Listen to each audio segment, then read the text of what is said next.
তাহলে ভাবুন এই ধরনের পিকে কত বাংলায় ছড়িয়ে আছে,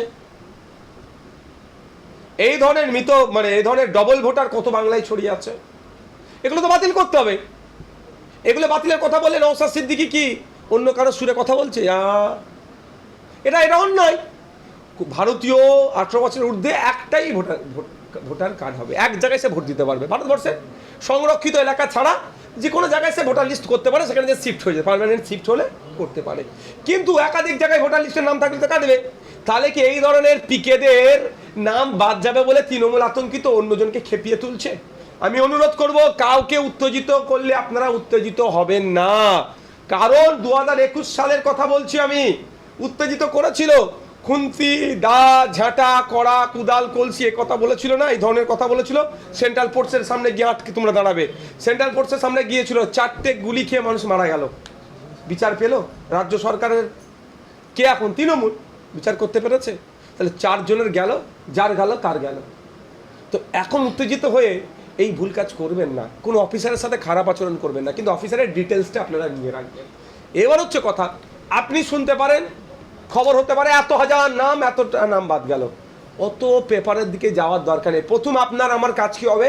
আমি যেমন আমার ফুরফুরা শরীফে আমার বুথ হচ্ছে মনে হচ্ছে 93 নম্বর বুথ, তো 93 নম্বর বুথের কজনের নাম বাদ গেছে, গেছে, হ্যান গেছে, ত্যান গেছে, আমাকে আগে দেখা দরকার।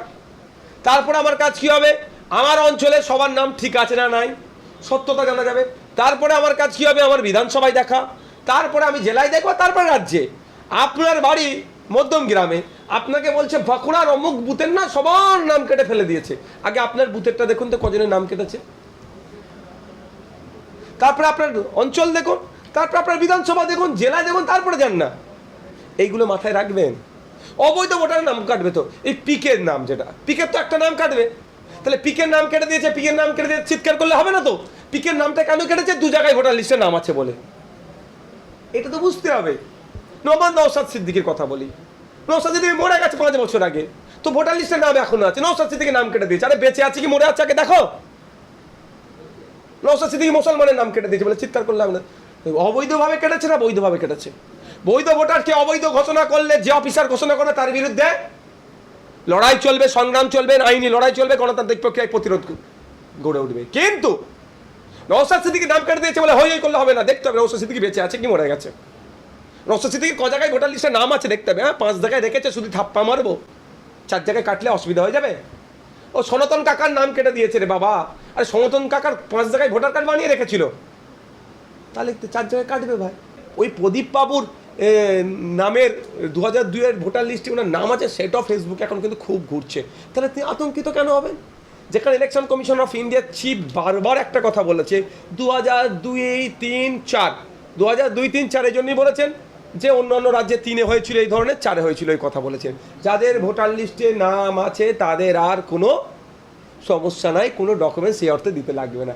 আমরাও চিৎকার করব, justice for Tilottama, justice for Anis Khan, justice for Tamanna, justice for Bidyut Mondal, justice for যত ধরনের অন্যায় আছে তার পক্ষে কথা।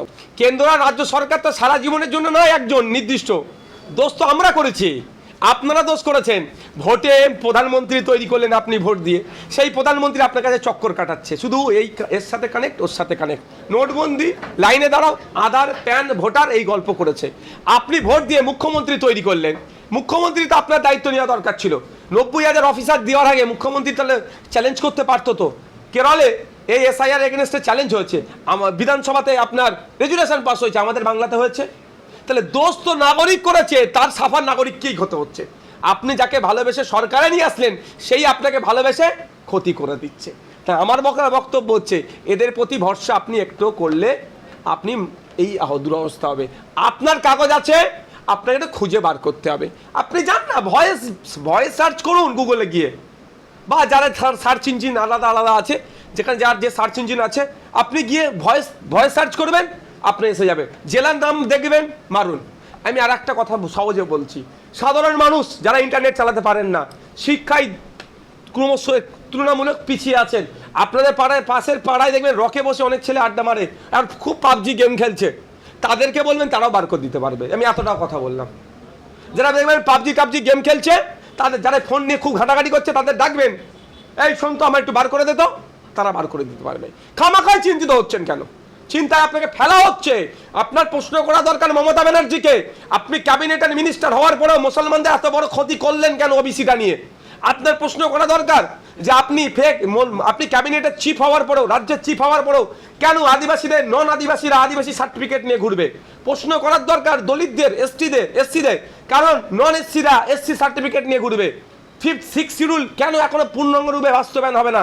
এই প্রশ্ন করার দরকার। এর পরিবর্তে আপনাকে কি ভাবাচ্ছে? আদিবাসী, দলিত, মুসলমান, হাইরে বাবা আমার কাগজটা কোথায়, আমি ঠিক হবো না হবো? আমার পাড়ার লোকেরা, কিছুজন বয়স্ক মহিলারা ফুপু সম্বোধন করি, কি হবে ভাই, কি হবে ভাই, আমি কি করবো? আমি ধর ঘুমাও তো তুমি। 2002 ভোটার লিস্টে নাম আছে, তাও আতঙ্কিত করা হচ্ছে।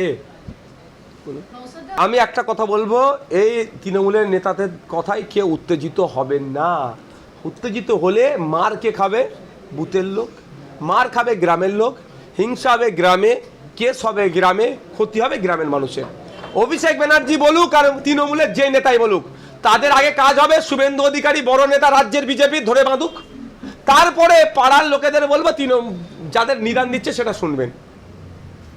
অভিষেক ব্যানার্জি পিসিমণি যে বিধানসভা থেকে এখন জিতে মুখ্যমন্ত্রী হয়ে আছেন, সেটা জায়গাটার নাম হচ্ছে ভবানীপুর। শুভেন্দু অধিকারী তো ভবানীপুরে মিটিং করতে যায়, সেই সময় পিসি ভাইপো মিলে আগে ধরে বাঁধুক না, তারা বাঁধবে আর গ্রামের মানুষকে হিংসার দিকে ঠেলে দেবে। আমি গ্রামের সাধারণ মানুষকে এর আগেও বলেছি, আজকেও বলছি, রাজনৈতিক বড় বড় নেতারা এক এসি ঘরে বসে চা খাবে। মমতা ব্যানার্জি দিলীপ ঘোষকে নিয়ে দীঘার জগন্নাথ ধামে মন্দিরে চা খাবে, সেখানে হিংসা হবে না। আর বুথে কে বিজেপি করে, কে আইএসএফ করে, কে তৃণমূল করে, কে সিপিএম করে, কে কংগ্রেস করে, অন্যান্য দল করে মারপিট করবেন। এদের কথাই ফাঁদে পা দেবেন না। এরা আদরের দুলালেরা, এরা সব বেটারা ওপরে এক জায়গায় এসি ঘরে বসে চা খাবে আর বুথে হিংসা ছড়াবে। আমার বক্তব্য স্পষ্ট, যেদিনকে অভিষেক ব্যানার্জি, মমতা ব্যানার্জি, শুভেন্দু অধিকারীকে ধরে বাঁধবে, সেই দিনকে তৃণমূলের নেতারা এই অভিষেক ব্যানার্জি বা তৃণমূলের নেতাদের কথা শুনে বুথে হিংসায় জড়াবেন। তার আগে জড়াবেন না। জন্মদিনে ফুল মিষ্টি পাঠাচ্ছেন মোদিকে, আর এখানে মোদির ভক্তদেরকে দড়ি বাঁধতে বলছিলেন মোদির কোমরে দড়ি বেঁধে দেবো, আর মোদিকে গোলাপ ফুল পাঠাচ্ছে জন্মদিনে। এই বুকা বানানো আর যাবে? কোন আন্দোলনের কোনো জিনিস সৃষ্টি হয় সেটা থেকে কপি হয়, এটা স্বাভাবিক ব্যাপার। ওটার সাথে আমি সহমত হতে পারছি না। তবে আমাদের তিলোত্তমারও বিচার দরকার। আমরাও চিৎকার করব, justice for Tilottama, justice for Anis Khan, justice for Tamanna, justice for Bidyut Mondal, justice for যত ধরনের অন্যায় আছে তার পক্ষে কথা বলবো। তবে এই প্রদীপ কর সাহেব যিনি মারা গিয়েছেন, তিনি নাকি বলছেন এসআইআর এর আতঙ্কে মারা গেছে। এতে অনেক রহস্য আছে। সুইসাইড করেছে না মেরে টাঙিয়ে দিয়েছে, এটা প্রশ্ন। কারণ যতটুকু খবর পাচ্ছি প্রদীপ কর সাহেবের নাকি 4টে আঙুল ছিল না, প্রদীপ বাবুর 4টে নাকি আঙুল ছিল না। তিনি নাকি লোকাল একটা দোকান চালাতেন, তিনি কোনোদিন লেখালেখি করতেন না, প্রতিবেশীরা বলছে, সেটাও আমরা ভিডিও ফুটেজ আমরা দেখতে পাচ্ছি। তাহলে তিনি কিভাবে লিখলেন? দ্বিতীয় কথা হচ্ছে, ওই প্রদীপ বাবুর নামের 2002 ভোটার লিস্টে ওনার নাম আছে, সেটাও ফেসবুকে এখন কিন্তু খুব ঘুরছে। তাহলে তিনি আতঙ্কিত কেন হবেন? যেখানে ইলেকশন কমিশন অফ ইন্ডিয়ার চিফ বারবার একটা কথা বলেছে, 2002-3-4 এই জন্যই বলেছেন যে অন্যান্য রাজ্যে 3-এ হয়েছিল এই ধরনের, 4-এ হয়েছিল এই কথা বলেছেন। যাদের ভোটার লিস্টে নাম আছে তাদের আর কোনো সমস্যা নাই, কোনো ডকুমেন্টস এই অর্থে দিতে লাগবে না। তাহলে আতঙ্কিত কেন হবে? এই মৃত্যুর পিছনে কোনো রহস্য থাকতে পারে তো। আর সেইটা হয়তো সেই রহস্যটা অভিষেকবাবু যখন গেলেন আরও বেশি ঘনীভূত হচ্ছে। তাহলে রহস্যটা খুঁজে বার করতে হবে, এটা তদন্ত হওয়া দরকার। মেরে টাঙিয়ে দিল না সুসাইড করলো, প্রত্যেকটা মৃত্যু বেদনাদায়ক, কিন্তু সেটা জানতে হবে।